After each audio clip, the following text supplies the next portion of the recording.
This is an open letter to Mr. Mark Zuckerberg.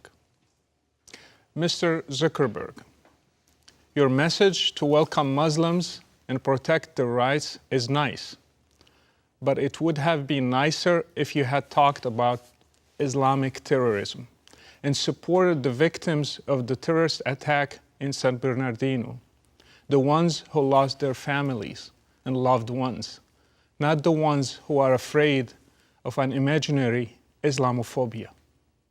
Since you are Jewish, I want you to ask yourself a couple of questions. Why did the Jewish people leave the Muslim world if Islam is a peaceful religion? Why is the Jewish population targeted in every country by Islamic terrorism? I'm Moroccan myself, and I know the history of Moroccan Jews. They were forced to walk barefoot. They were forced to wear marks on their clothes. They had faces of monkeys and pigs drawn on their clothes, if you read history. Now, they all left Morocco except few hundred that are still there. Jews cannot live in the Muslim world because Islam is a hostile religion toward the Jews. Being a former Muslim, I know that. It's a fact. I was raised to hate Jews and Christians because of the Quran and the Hadith.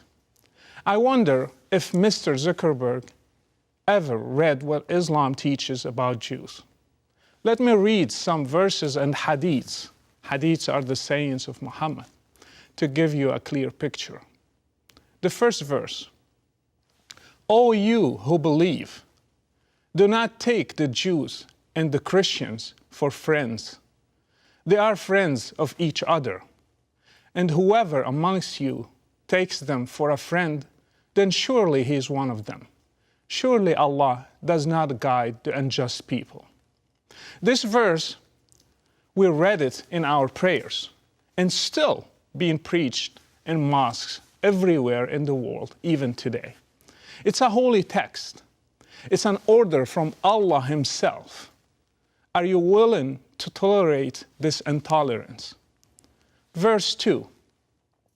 The Jews say, Uzair, Ezra, is the son of Allah. And the Christians say, the Messiah is the son of Allah. These are the words of their mouths. They imitate the saying of those who disbelieved before. May Allah destroy them. How they are turned away. Muslims recite this verse as well in their prayers. They pray, may Allah destroy Jews and Christians. This is a holy text. A true follower of Islam should pray for the destruction of Jews and Christians. Are we going to allow this in the name of freedom? Or because we do not want to be called Islamophobes? I do not want a Muslim to be my neighbor if he believes that Allah asked him to recite this text and to believe it, which may lead him to act upon it. The Quran considers Jews as the worst enemies of Muslims. It says, certainly you will find the most violent of people in enmity for those who believe, means Muslims, to be the Jews and those who are polytheists. These verses are just a few examples of the doctrines behind the hatred toward Jews in the entire Muslim world. Mr. Zuckerberg, because you are Jewish, you are considered a descendant of those whom Allah turned to apes and pigs, as mentioned in the Quran. It says, and certainly you have known those among you who exceeded the limits of the Sabbath. So we say to them, be apes, despised and hated. Jews are despised and hated according to the Quran. Allah turned them to apes and pigs because they desecrated the Sabbath. This verse includes Mark Zuckerberg as well. I'm not sure how you will feel if you are invited to a Muslim congregation and they started reading this verse as a part of their rituals. Hatred speech is not limited to the Quran. It's also in the Hadith, the sayings of Muhammad. Muhammad said to his followers, "Do not greet the Jews and the Christians before they greet you. And when you meet any one of them on the roads, force him to go to the narrowest part of it." Does this sound like a friendly text? How about this hadith, which was one of the last sayings of Muhammad? He said, "Let there be curse of Allah upon the Jews and the Christians, for they have taken the graves of their apostles as places of worship." Jews and Christians are to be cursed according to this hadith. I'm asking influential people like you to be wise, to be truthful, and to show both sides of the coin. Islam has a problem in its core belief system. We have to address it boldly.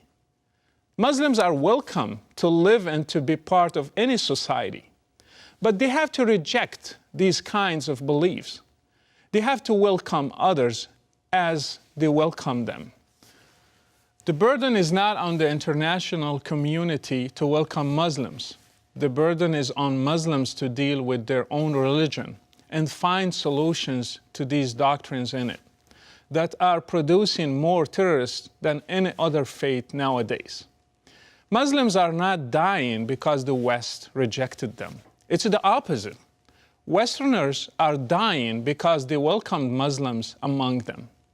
I ask Mr. Zuckerberg to be brave enough to tell Muslims that we love you as people, but we do not like the hatred component in your religion. You have to deal with it. Welcoming Muslims and ignoring the problems in Islam is not a solution. It's just another problem. It's called political correctness. Note that my parents are Muslims and I love them. But still, I say the truth, and the truth hurts.